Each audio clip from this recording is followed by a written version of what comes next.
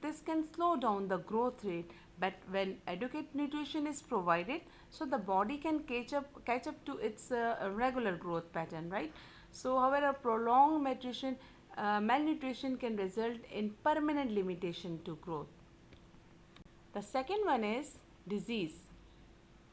Most minor and short-term illnesses such as measles, flu, chickenpox do not appear to interfere with growth or sexual maturation